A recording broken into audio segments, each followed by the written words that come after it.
We needed an enclosure for this beautiful circuit, and that's what we're going to do today. We're going to design the enclosure in Python. We're going to send that Python code to FreeCAD to turn it into a virtual 3D object. Then we're going to slice that virtual 3D object using CURA and print it on a 3D printer. You ready to get started? Let's go. You know, sometimes I wonder why I like doing things the hard way. But I've convinced myself it's not quite the hard way. I mean, it's challenging, but I enjoy it. I relish in the fact that I don't know what my next step is. I like the journey. I know I want to custom design the enclosure for this dimmable LED lighting circuit. So that eliminates the possibility of going out to the store and buying a plastic box. I want to design it. I'm going to use our 3D printer to print that circuit or print that enclosure. So I found this one piece of software called FreeCAD. It's freely available. I'll put the link down below so you can actually get there if you want it. And one of the capabilities of FreeCAD, and I'm not saying no other software has this, it probably does. This is just what I stumbled upon. It has the ability to take Python code and use that code to create this 3D object. Here are the resources I use to get started. The FreeCAD website has lots of great information about FreeCAD, but the juicy bits that we used, they're buried in the wiki. Here's a URL for the wiki. If you go there, there's this link here called Power Users Hub.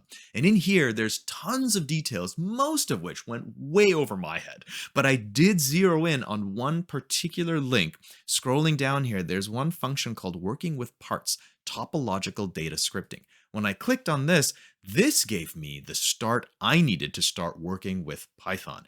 And I encourage you to take a look because it has all the details of the basics of creating all the fundamental objects in FreeCAD using Python code. The other resource I used is when you actually pop open FreeCAD and you click on the help item, there is one option in here to do an automatic Python modules documentation. Now I clicked on this and immediately was frightened away by all of this jargon that shows up. But I braved it. And I managed to find the gem in here. So scrolling down quite a lot, I found the part library, or I think I just passed it. Where'd it go?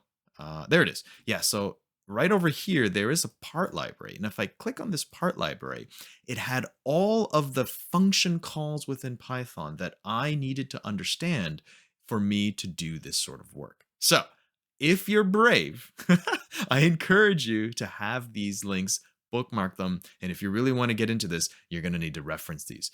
But for now, let's get started with the design of this enclosure.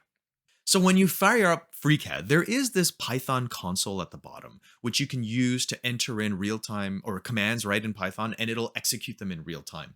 I didn't like that approach because the code that we're going to build is quite lengthy and we needed a script. Now, there is a Python script editor right inside FreeCAD, but I didn't like that one either because it actually looked kind of bland and it didn't have a lot of functionality in it. I wanted a more full-featured toolkit. So I used Notepad++. You can use whatever Python editor you want. The cool thing about FreeCAD is up here, there's this thing called macro, and you can open and run any Python script created externally. So that's the process that we used. Every Python script that you create for FreeCAD is going to have some housekeeping basics. The first thing we're going to need to do is import the libraries. So I've imported two. There's a FreeCAD library and a part library, and you can see it with the import command here. The next thing I did is I created a new document. So I've given it a name and an appropriate version number. The next thing I want to do is set the draw style of our 3D environment. Now there's a number of draw styles you can choose. I like this one, 6. It's with a shaded wireframe, I think, but explore different ones that you like. You can change this number to try and sample different view styles.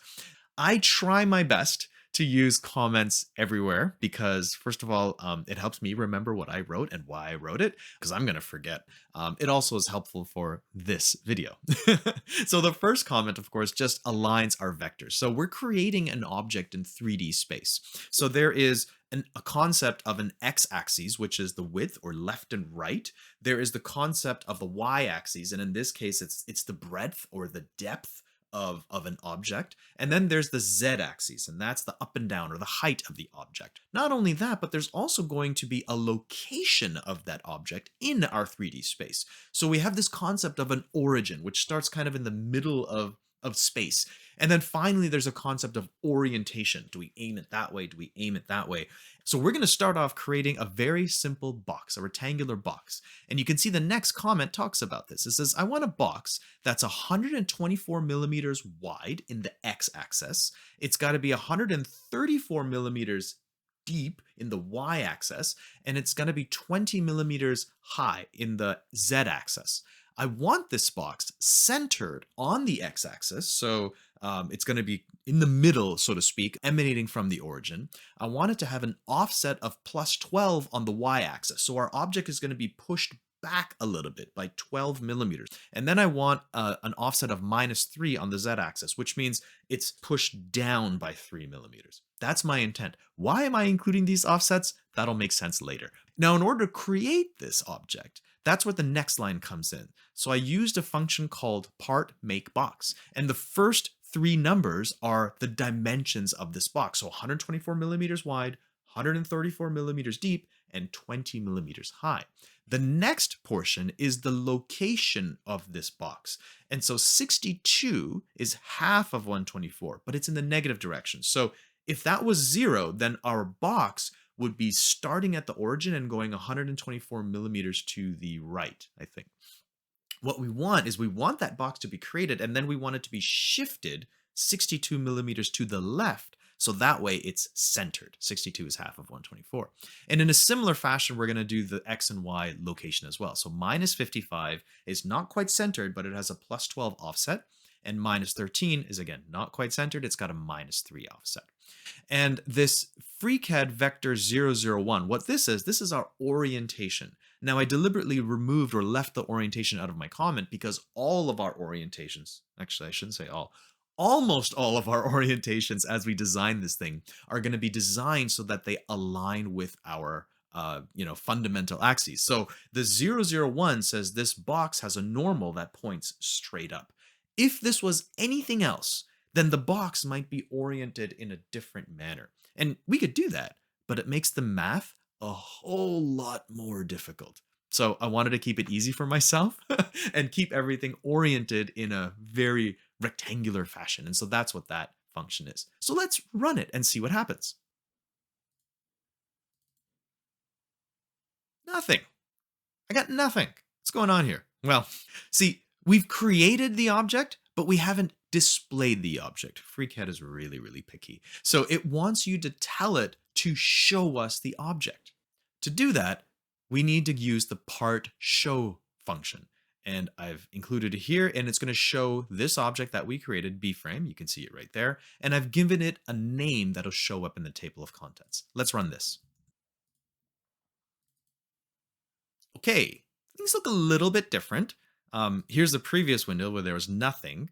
The next one has something, and I can even see in my list over here that it's showing up in the list of objects, but I don't seem to have anything.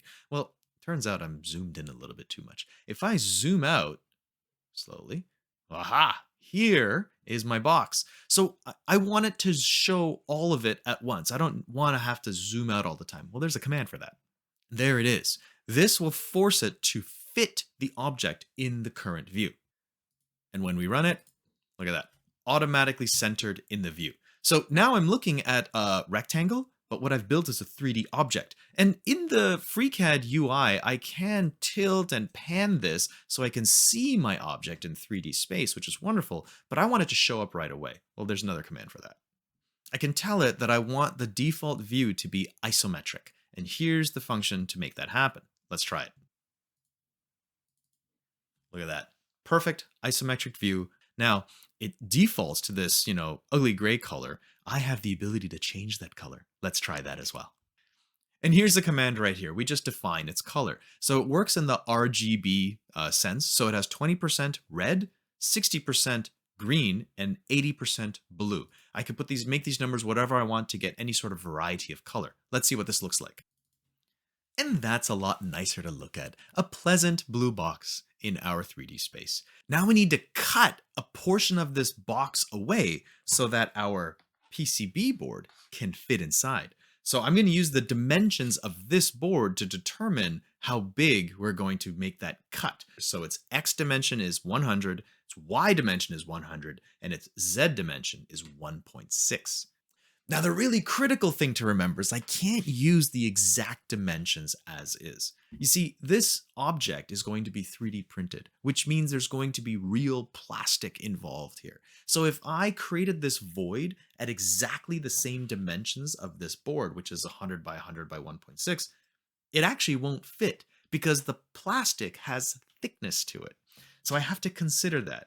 And not only that, there's a thickness in the X direction, there's a thickness in the Y direction, which for my printer is the same, luckily. But there's a thickness in the Z direction, which for my printer is different than the X and Y thicknesses. I know this is complicated, but it's essential. It's essential that you know this as you start designing this in Python. The cool thing though is you only have to figure it out once, and that will be consistent for your printer and filament selection. If you change your printer or change your filament, you might need to change these numbers. You will have to go through some trial and error though. That's exactly how I figured out what I'm calling the fit gap to make sure that this works. Let's take a look. Here's the new object or the void that I'm creating, and I've given it a name, board void. And here's the dimensions with the fit gap. 100 millimeters wide with 0.8 millimeters extra to make sure this thing fits. And same thing in the y-axis. I need 100 millimeters by 0.8. The Z is a bit different. It's a 1.6 millimeters high, but I need a 0.32 millimeter. These are tiny, tiny gaps. And it speaks to the fact that I'm using a very, well, I guess it's a standard nozzle thickness on my 3D printer. But if you don't include it, your stuff won't fit. So here's the location of that box, and I have to use the same concept with that fit gap. So 50 is half of 100. Remember, I want this centered on the x-axis, but I need to nudge it over by 0.4 to make sure that it's exactly in the center because of that fit gap that I had to add. Same thing in the x-axis, it's minus 50 plus 0.4. In the z-axis, it's 0. I want this board to sit at the origin, but I need it to be pushed down by 0.16 to accommodate that fit gap. Orientation is the same as it was before. Then I take that void that you see here, and I cut that void from the frame mass. That's what this function says. So it says take the object that I have, this thing called frame mass, and then I'm going to apply a cut to it based on the new object or the void that I just created, and then assign it back to that same object. Let's see what this looks like.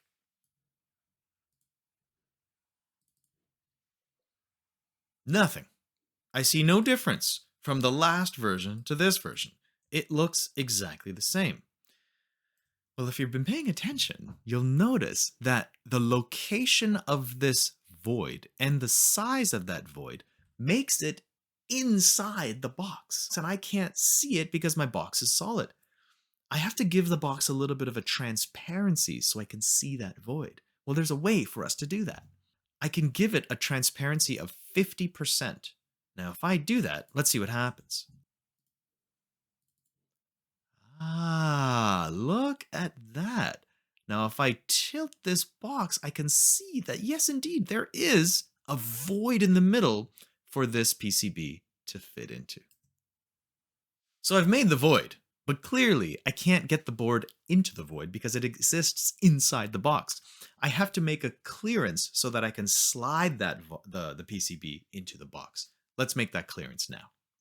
So you can see in my comments, I've created this clearance that goes from the top of board void up to the top of B frame. So I'm trying to be very descriptive in my comments, so I know mentally what measurements to use when I write the line of code. So what that translates to in the code is I need to make a clearance using the same box command, but this time the Z value, the thickness of this clearance box, is going to be 7 millimeters minus the board thickness minus that fit gap. And then I have to locate that accordingly as well. So I'm locating it from the top of the board, which equals 1.6 millimeters up from the origin.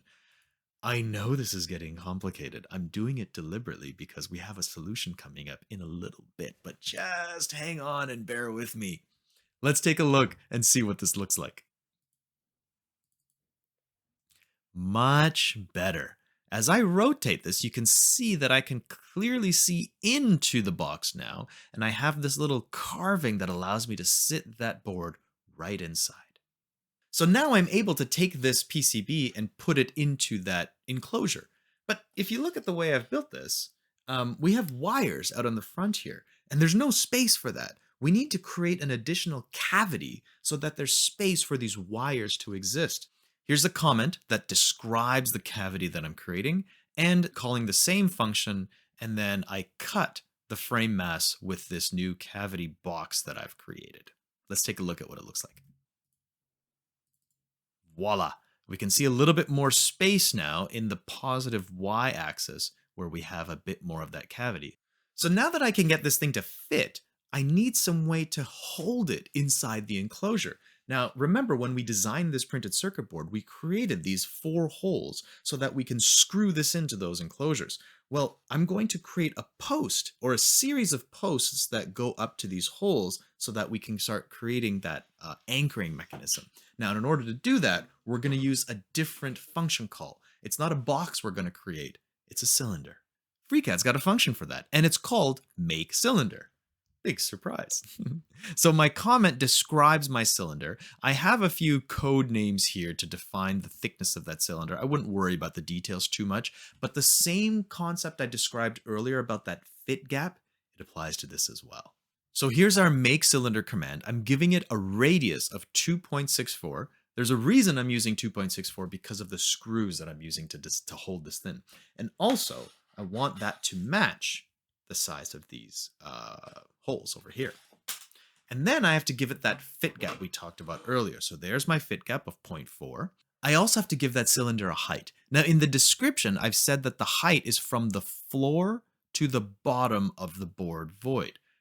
Okay, so now I have to try to translate this into code. And without getting into the details, I worked out the numbers to be this, 13 minus 0.64.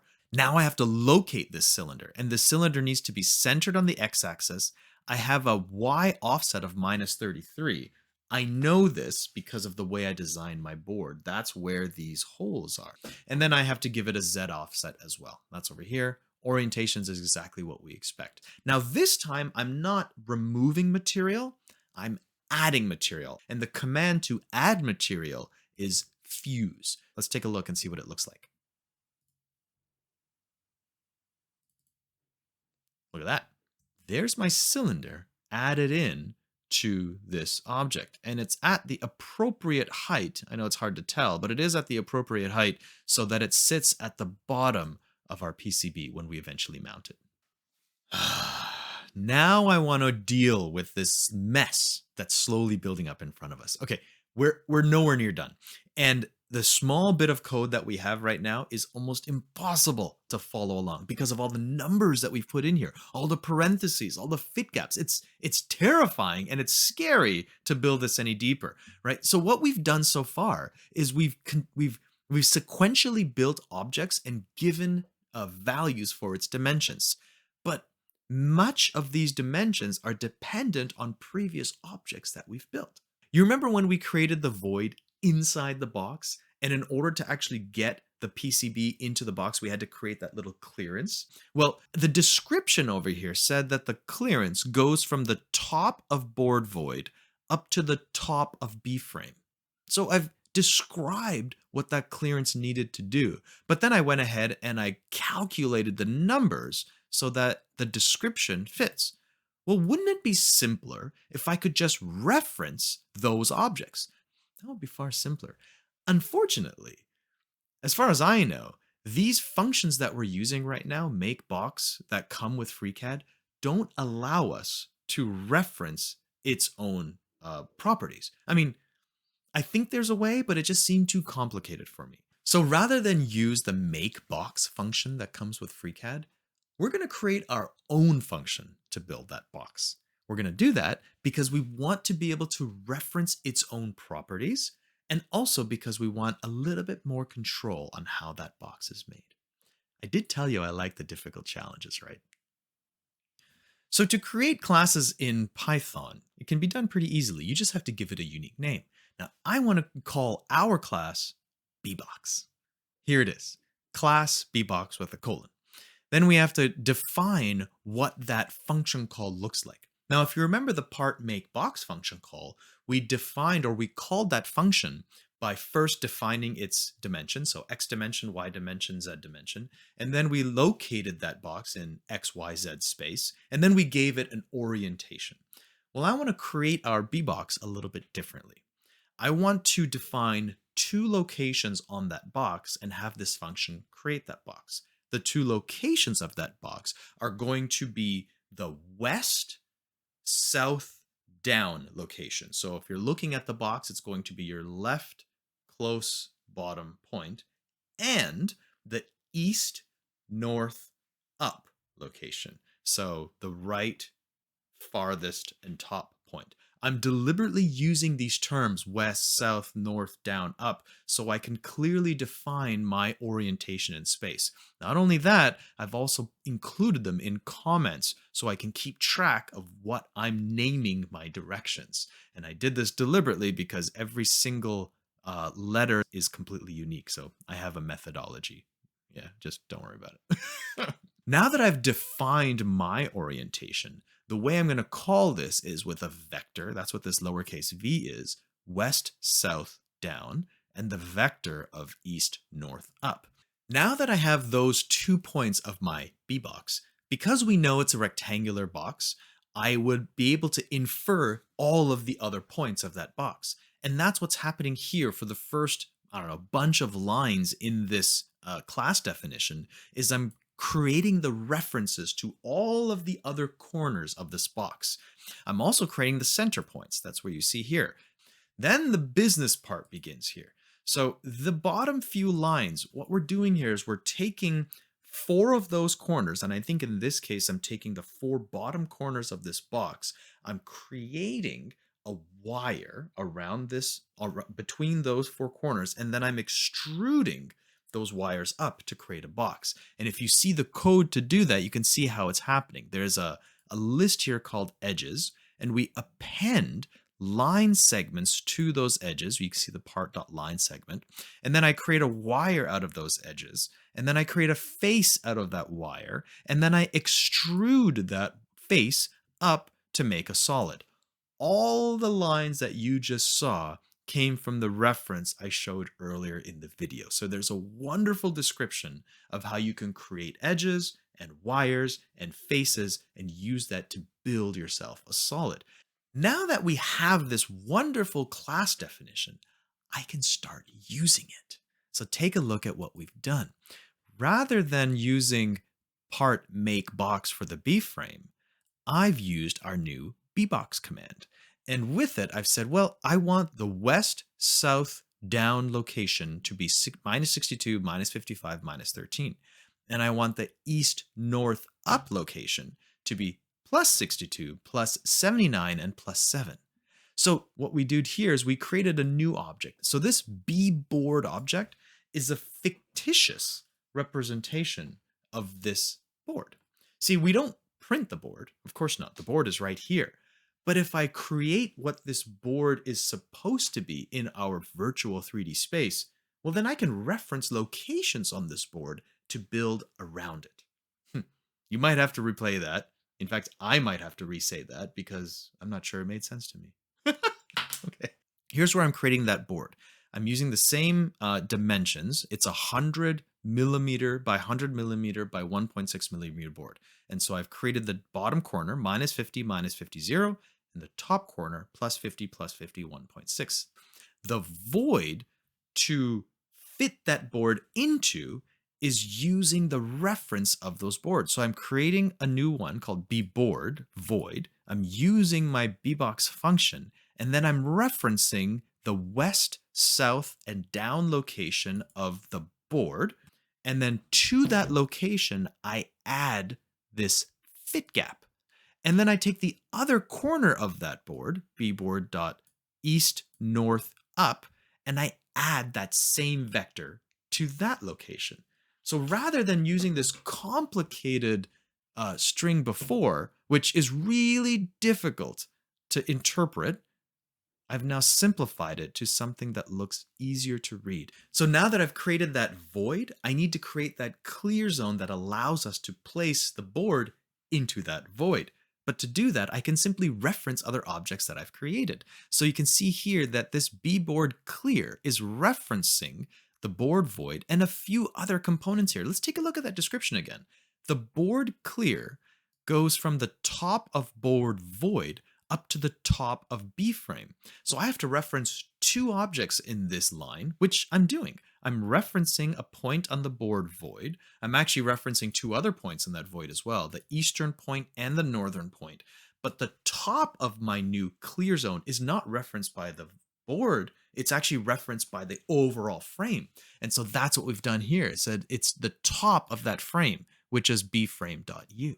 Take a look at the cavity, same deal. And if you remember, the cavity is where all these wires sit. It references this board, but it also references the frame. And that's exactly what's happening here. I'm referencing the board void, and I'm adding a little bit of a buffer to it. In this case, it's a 1.6 millimeter buffer. I'm referencing the frame. I'm giving it a buffer as well. By the way, those buffers are the walls around the cavity. And finally, take a look at this, the post. This one was the most complicated. If I go back, I don't even totally understand why I wrote this. -13, -64 with this double minus. I'm scratching my head trying to understand what I did. It's far simpler for me to understand this statement. The height goes from the floor to the bottom of the void.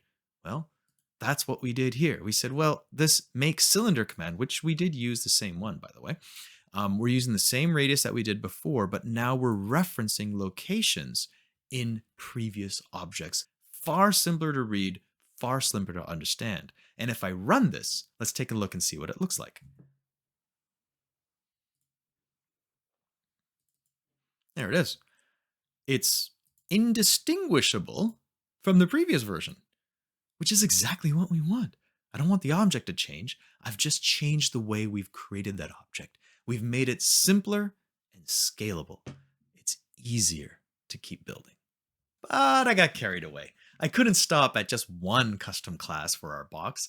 I needed to make more. So remember that MakeCylinder function call that we used? Yeah, I needed to make a custom class for that as well. In fact, I probably went overboard. I made two custom classes, not just for a cylinder, but I thought, well, what is a cylinder really? A cylinder is a circle that's been extruded to make a cylinder. But if I genericize that, a circle is a one-sided polygon, right? You could have multiple edges to that polygon. So it's not just a circle. It could be a triangle. It could be, a square. It could be whatever, right? I wanted the ability to have a generic polygon, including a circle, and then have the ability to extrude that to a generic cylinder or prism.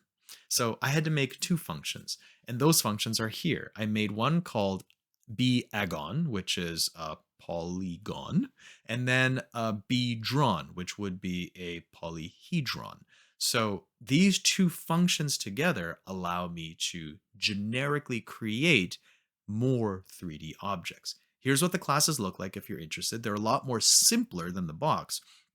So we've created this agon, which allows us to define the center, the radius, and the normal. And in order to create the agon, we use a function called Part.circle, which again is one of the foundational, I guess, primitive functions in FreeCAD, where you can define its center, define its normal, define its radius, create a wire out of that circle, and then create a face out of that circle. So now we have a two-dimensional agon, what I'm calling it, but you can define any number of sides. Now, we haven't done that yet. You'll see that later as we start defining multiple-sided polygons, but I'm just creating the foundation here.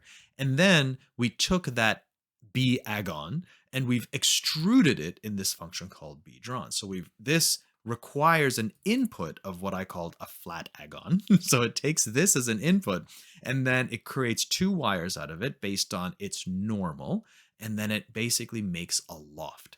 All of these function calls that I'm using, you'll find references to in the reference material that I linked earlier. So using these function calls, I can create or custom create a cylinder in this sense. So that's what we did here.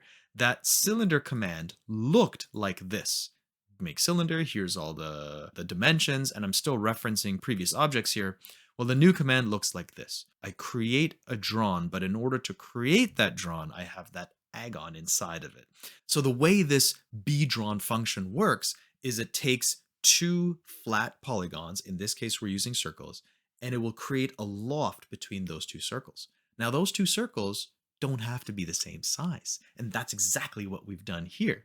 The inputs to this be-drawn function are two b-agons. Here's one b-agon, or in this case a circle, and here's the other b-agon, the second circle. They're almost identical with one major exception. One circle is 0.8 millimeters bigger. And there it is. You see that cylinder? It has a decreasing radius. Here's the original, and here's the new. You can clearly see the difference with the decreasing radius of that cylinder. Okay, we've been simplifying this, but we can keep going. There's a portion of this code that still bothers me. It's this bit right over here. This is a pretty complicated way to define a radius. Rather than saying 2.64, let's assign a variable. And I've assigned a variable here. I've said the variable is called rFastSync0308. I'm using a very specific dimension for a very specific screw that's going to be used to anchor this PCB into this enclosure. So in the future, maybe I might change that screw. And if I do so, I need to change the radius. So rather than going through and trying to find all the places where I'm using that screw in my code, I can just change it once. It's so much easier. There's more changes to this as well. This is a very interesting way to define what is a variable. This is known as a dictionary. See, the concept of the fit gap, if you remember from earlier in the video, it's highly dependent on the printer that we're using. And there's also an X fit gap, a Y fit gap, and a Z fit gap, which all may be different. So I needed a facility to be able to change those. So I could use variables, but I could also take those variables and package them up into this other Python construct called a dictionary. And for me, it made sense to use it. It also helps us explore all the different functionalities of Python in this video. Here is how I defined the dictionary for the fit gap. This is calibrated for a 0.4 millimeter extrusion width and a 0.16 millimeter layer height. These are parameters for my printer. If I change the printer or use different filament, I can just change the values in this dictionary. And so here is the dictionary. I've listed a number of tolerances, I want to call them, for this fit gap. And the reason there's a lot here is because as I started building this out, there were places where I needed it to fit snug. There was places where I needed it to fit loosely, and a few areas in between. So I've defined in this dictionary, let's see here, 6 tolerances that I've called tight 0, tight 1, close 0, close 1, loose 0, loose 1. And I've defined those fit gap values in this dictionary, as you can see here. So there's a 1 point for the tight 0 fit gap, which is the tightest possible fit gap that I wanted to define. I have an X, Y, and Z fit gap that are the same, 0.16 millimeters. And for the loosest possible fit gap, I have 1.2 millimeters for the XY and 0.48 millimeters for the Z. And I wanted the ability to choose out of those values when I'm creating a part, because sometimes I want it to be tight, sometimes I want it to be loose. So this dictionary allows me to do that. And then when I need it, I can simply call that dictionary. For that post frame, I wanted to use the close 1 fit gap, which references this value right here, 0.4, 0.4, 0.16. I've also referenced it earlier when I created that void. So the void for which this board will fit into, I use the same fit gap. This is extremely powerful, as you can imagine, because if I need to change the filament, like I said before, change it once, it cascades throughout the entire code. The other bit here, what is this T-nom business? This is referencing the wall thickness. So when we create this post that this PCB is going to sit on, it's not just a post, but there's also a screw that needs to go into that post. Now, I haven't designed it yet in the 3D model. All we did was create the post. We never drilled a hole into it, but that hole is coming. And so I needed to define a thickness of that wall. And I wanted to set it so that I don't make the wall too thin for my printer. Now, my printer can have a minimum extrusion of 0.4 millimeters. So I wanted that wall to be a minimum of 0.8 millimeters. Again, a variable that will change depending on the printer or filament that we're using. So that's why I wanted to create a dictionary for this minimum wall thickness. And that dictionary is defined right here. T wall thickness calibrated for 0.40 millimeter extrusion width and 0.16 layer height. I've listed 4 here. I said there's minimum, nominal, large, and pro. What did pro stand for? I gotta look that up. I don't remember.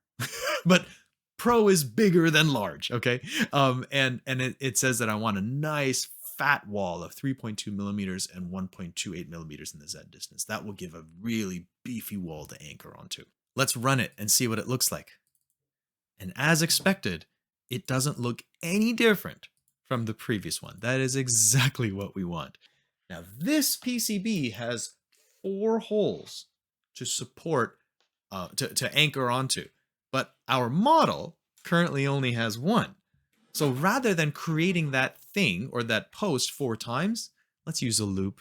Here's our original object creation for that cylinder. We can see it here, making use of that be drawn and beagon to make 1 post.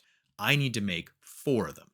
Now the difference between those posts will simply be its Y location. So here we can see we've hard-coded that Y location at -33. That's one of those posts. And in particular, I think it's this one, -33 from the origin. Well, I need to do 3 more of them. Let's put it inside a for loop. Here's the for loop that we can use. So we've replaced the -33 with a variable y. And the for loop says for y in -33 -17 plus 17 plus 33. So it'll loop through this, create those posts in these different y locations, and add each one, or I should say fuse each one to the frame mass each time. Now if I do this, I should have 4 posts. Let's take a look. Voila! There we have it. 4 posts using a for loop.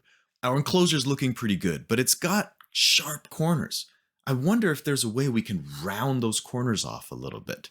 But our existing BBox custom class doesn't allow, or it doesn't give us any way to round those corners off. So, yep, I'm going to be introducing a new class. I've called this class bflat. It'll accept a list of vertices, which will define the object in 2 dimensions. It will then accept a list of vectors, which I've called joints, which will describe the roundness of each one of those vertices. Note that the list of joints is optional, indicated by this equal sign. If we don't provide a list of joints, that means every vertice will be sharp. If we do provide a list of joints, then the roundness of that vertice will be dictated by the vector that's included in the joints. And we also have a normal, which will help orient this flat object in 3D space. The rest of this is quite involved. There's a wonderful link here that I've included which talks about the concept of Bezier curves and the mathematics around it. It's also the source of this crazy number that you find over here. The rest of this is a lot of trial and error that I did to take that list of vectors and use it to define the roundness of each one of those vertices in our flat object. So now when we call bbox, we still include 2 vectors which describe the opposite corners of our box, but I also have this 3rd vector which describes the curvature of our corners. And in this case, the magnitude is 12 in the x direction and 12 in the y direction. A little bit lower down, we call bbox again, and you can see the optional vector is also included here, albeit this time the x and y magnitude is slightly smaller at 4. Let's run this, and maybe visually we can understand what just happened. Look at that difference. You see how the outer corners have been smoothed out to that radius of 12 and 12, but I've also done it to the inner corners of that cavity. Look right here where it was straight, and now it's curved. That looks a little bit nicer, don't you think? This enclosure needs a lid. And I'd like to make the lid an entirely separate object from the enclosure. And we can use everything that we've learned so far to create that lid. We start with a void for this lid that's going to actually sit snugly inside the enclosure. And then the next line here creates the actual lid. And then we also have a bit of a cavity on the inside of that lid. And then at the end of the code, we have to add a new feature. So we're going to use the part show command to create another object. In this case, we're calling it lid. We're going to give it a transparency of 50. And I'm going to use a different shape color than the enclosure or the frame, just so we can see the difference. Let's take a look and see what this looks like. Oh, look at that. This different color really makes that lid stand out. And using the interface here in FreeCAD, I can actually hide that lid. And right away, you can see the void that was created. Let me flip back to the previous version, and I'll go down to the new one. You can see how we first created the void for the lid to kind of sit in.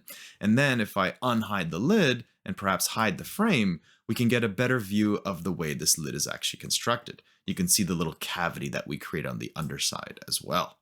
The way this lid is fitting into our enclosure, it's going to sandwich the circuit board between the enclosure and the lid. So we need to actually bring out a few more posts on the lid side of things to match the posts that we already have in the enclosure. I'm going to add those posts directly into the for loop that already exists to create the posts on the frame. This time, of course, we're calling it post lid, and this is going to be extending from the lid down. Let's take a look.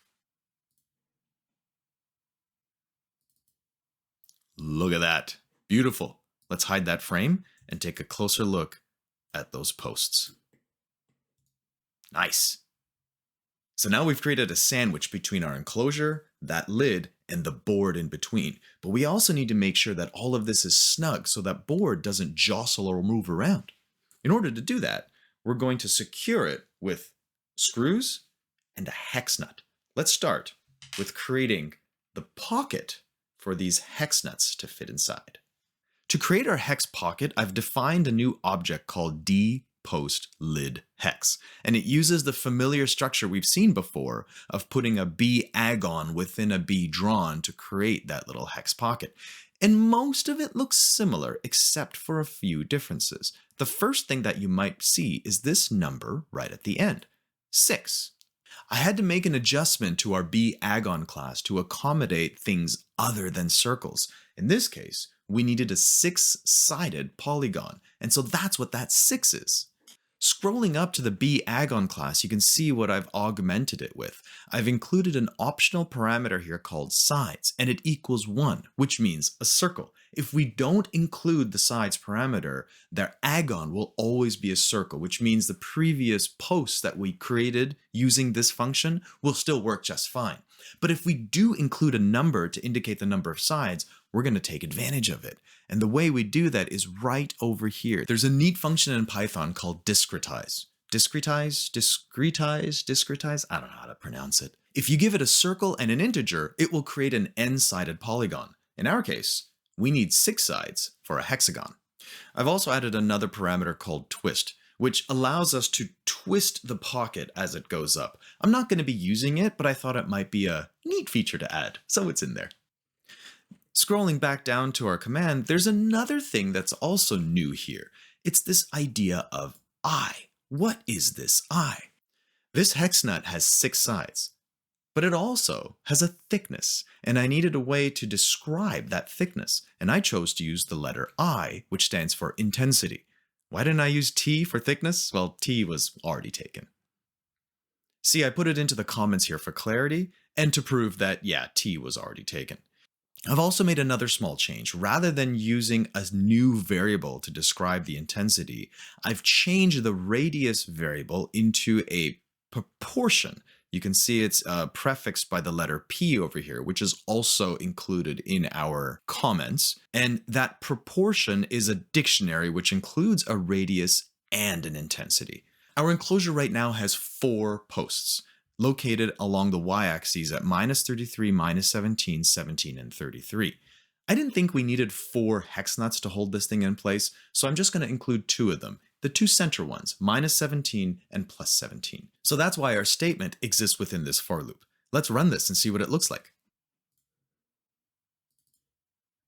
Ooh, some nice hex pockets. Looking pretty good.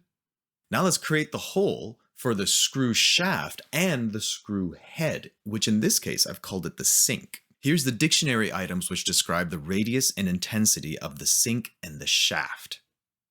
Scrolling down to where we create those shafts and sinks, there they are within that for loop. We also have those two outer posts where we're not going to be drilling these screw holes into. For those, I wanted to include this idea of a boss. So it's a little plastic extrusion which will fit snugly within these holes that are within our PCB. You probably already noticed the dictionary definition for the radius and intensity of the board boss, as I've called it, and I create them right here in this new for loop. Let's take a look. Okay, we're going to have to tilt this up a little bit to see the holes a bit better. And there you go. You can actually start seeing the holes already in our inner two posts. And if I keep tilting this, you might notice that we actually can't see all the way through. Doesn't look like the hole went all the way through. This was deliberate. I actually left a very thin layer, I think technically it's about 2 layers, of material, plastic material, which we did not break through. The reason we didn't create the holes to go all the way through the object is because of a limitation of my printer. So the way my 3D printer works is it creates a layer upon a layer. So every layer that it creates, it needs to have a previous layer for it to build upon. And because of the way we've designed this object, if we put the holes straight through, then there will be a point at which it's creating this object where there was no layer for it to deposit some more material on. And the end result is it wouldn't work. Once it's done, or once it's printed, then we're going to have to take this over to the workbench and actually finish these holes off with a proper drill. Let's take a closer look at those bosses as well. If I hide the frame and tilt our object a bit, we'll be able to see those bosses that we created. There they are right there, that tiny little piece of plastic that's going to sit inside these holes just to give it an extra level of security. The first time I built this, I thought those 2 screws would be enough to hold this thing together. But then when I created it, I found that the edges of the lid would actually rattle. It wasn't very well secured. So I needed to create 4 more screws to make sure that the corners of this enclosure were nicely connected. I wanted to do this one a little bit differently. So rather than having the hex nuts show from the top of the lid, I wanted them hidden. So I wanted to slide them into the side and have them secure from the bottom. A little bit of a more complicated way to do it, but this code right here allowed me to do just that. And here's what it looked like. And there they are. You might notice that the hex pockets aren't actually visible from the top like these ones are. They are buried inside the lid. If I hide the frame, you'll see where the opening is that allows you to slide in that hex pocket. And at the bottom, you can see the area where the screw is going to go into to secure this. Now, if I bring the frame back, you'll see the other part of this where the screw fits inside and attaches to that hex nut up top. It's coming together nicely, but we're missing a crucial component. We need a place where the power can be brought into this enclosure, and we also need connectors to connect to the lights that we're going to be powering. So here's the part of the code where I'm creating what I've called the panel. There is a lot going on in this section of the code, and there's some new functionality that I've introduced, including some very specialized FreeCAD concepts called rotation and multvec. It's deep. And this video is long enough already, so I don't think I'm going to go into the details about how I created this portion of the code. But it's there if you want to take a look at it. Scrolling up, I've also had to include the radius and intensity of these LEDs or indicator LEDs that we're using. Our original circuit has a short circuit indicator that's built in, and it uses these little LEDs as the visual indicator that something's gone wrong. So our panel needs to accommodate a place where I can stick these LEDs in, and so you can see it from the outside of the box. I also introduced yet a new class called bspin. The reason I wanted to create this class is because I'm leveraging some capabilities of that rotation and multvec feature that I touched on earlier. I'm not going to get into the details, but I wanted a way to take those capabilities and use them to create smooth exterior lines. I know we just covered the whole idea of Bezier curves, but this is another method to also get smooth lines.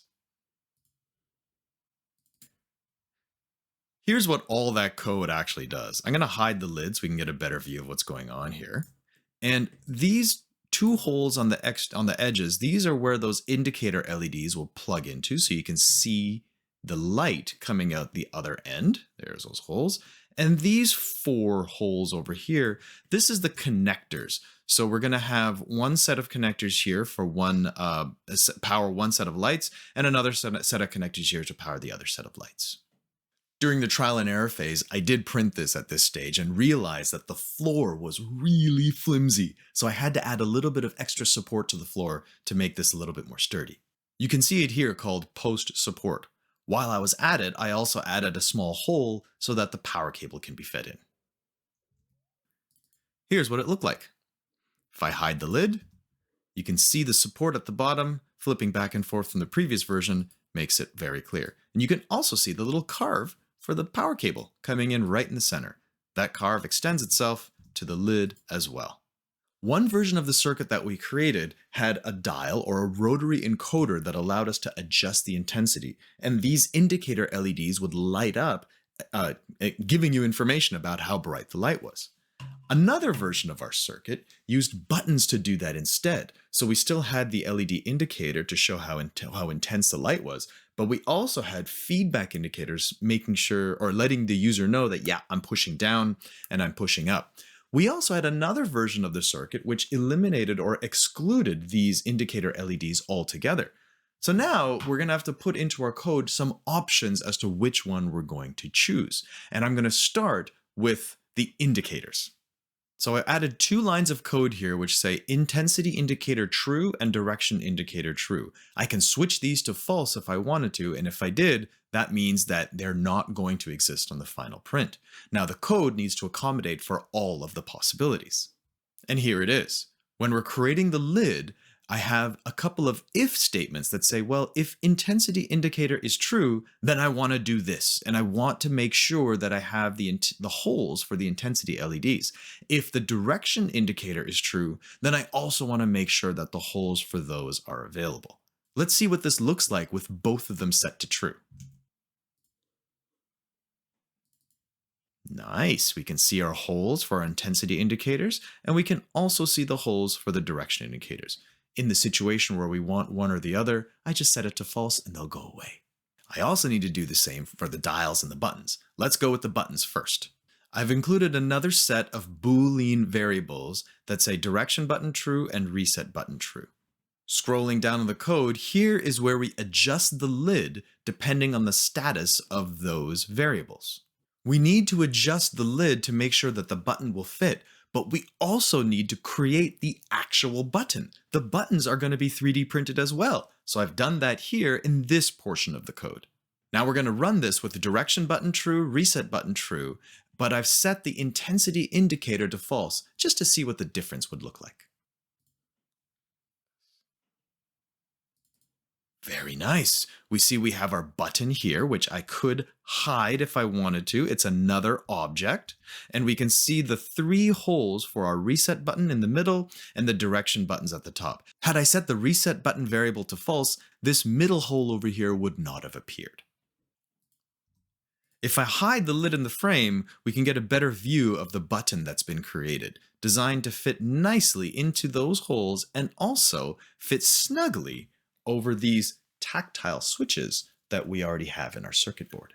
You can also see the effect of setting the intensity indicator LEDs to false. There are no holes on this side of the lid, but these 2 holes for the direction LEDs are still there. And we can't forget about that rotary dial. Here's the code to create the rotary dial in the situation where we're not using buttons. This is what it looks like. I made it nice and extra beefy because, well, I wanted to.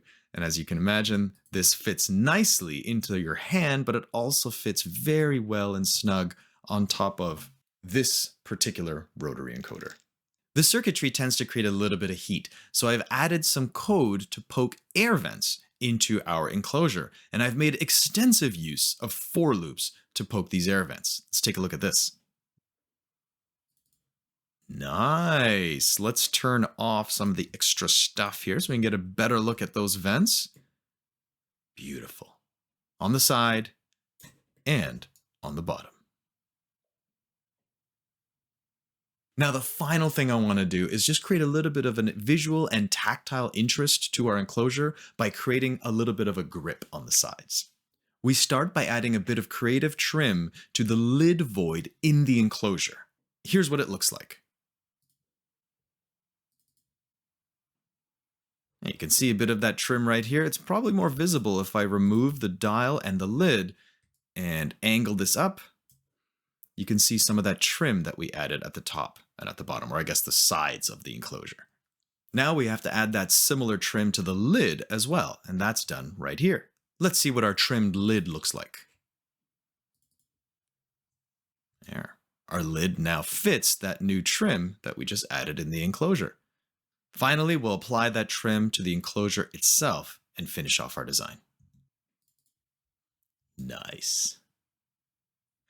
Whew, that was intense. We've written nearly 500 lines of code and used quite a lot of the functionality available in Python. We've created this incredible object in FreeCAD, and this video has gone on very long already. So perhaps next time we'll take this 3D object that we've created in FreeCAD, send it to CURA so we can slice it and actually print it on our 3D printer. See you then.